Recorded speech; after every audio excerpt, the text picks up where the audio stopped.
yang saya sedikit, ini hanya sedikit sekali, agak kecewa.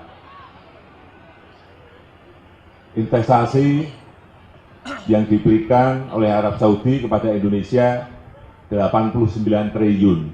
Memang besar sekali. Saat itu saya sudah kaget, 89 triliun untuk diberikan kepada negara kita Indonesia. Tetapi saya lebih kaget pada saat beliau ke Tiongkok, ke Cina. Beliau tanda tangan kurang lebih 870 triliun. Padahal saya sudah mayungi waktu hujan. Saya sudah nyetiri, saya setiri sendiri, saya payungi sendiri. Kok dapatnya lebih kecil. Itu yang saya hanya sedikit, tapi sedikit, kecewanya sedikit. Nanti setelah ini akan saya tindak lanjuti dengan telepon kepada beliau, telepon kepada Pangeran Muhammad, putra dari Raja Salman, dan moga-moga Indonesia mendapatkan yang lebih dari yang diberikan kepada Tiongkok, kepada Cina.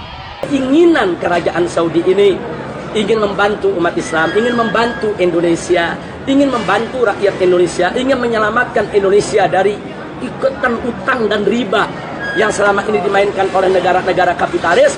Itu memang ada. Nah, cuman kan pemerintah Saudi kan dalam hal ini kan sebagai negara tentu harus mengambil langkah yang sangat hati-hati. Tapi terlepas dari itu semua, kedatangan Raja Saudi kemarin ke Indonesia itu membuka satu wacana baru, itu membuat posisi daripada gerakan umat Islam di sana semakin kuat, langsung atau tidak langsung. Nah, saya pikir itu yang mesti diingat. Sampai-sampai begini, ini saya ambil anekdotnya aja. Sampai-sampai supir taksi di jalanan, gara-gara Raja Salman datang, apa dia bilang? Gue pikir Cina doang yang kaya, ternyata Arab ada rajanya. ini kan ada, selama ini kan mereka pikir yang kaya kan cuma RRC aja. Nah, nggak sampai di situ. Indonesia dibantu 87 triliun investasi maksudnya. Kemudian Saudi investasi di Cina 720 triliun. Mestinya ini jadi teguran buat kita. Kenapa kita 87 di sana 720? Ada pelajaran. Pertama, berarti Indonesia diminta membenahi diri dulu.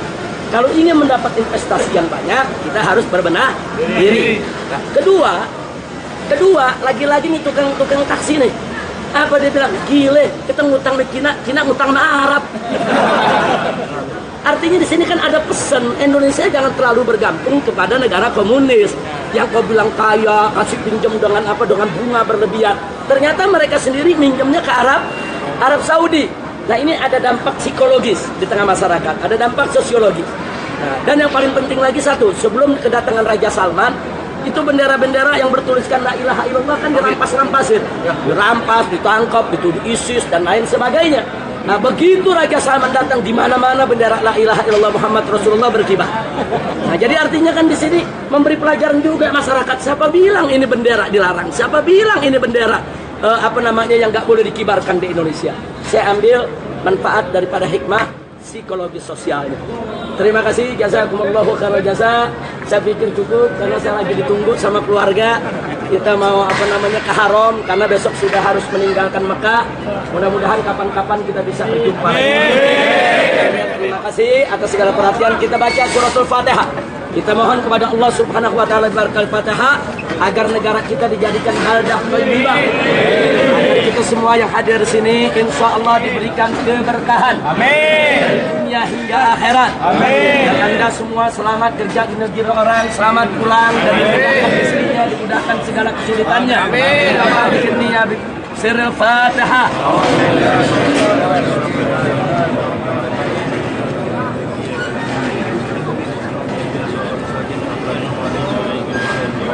Taqabbalallahu minna wa minkum wa taqabbal ya karim.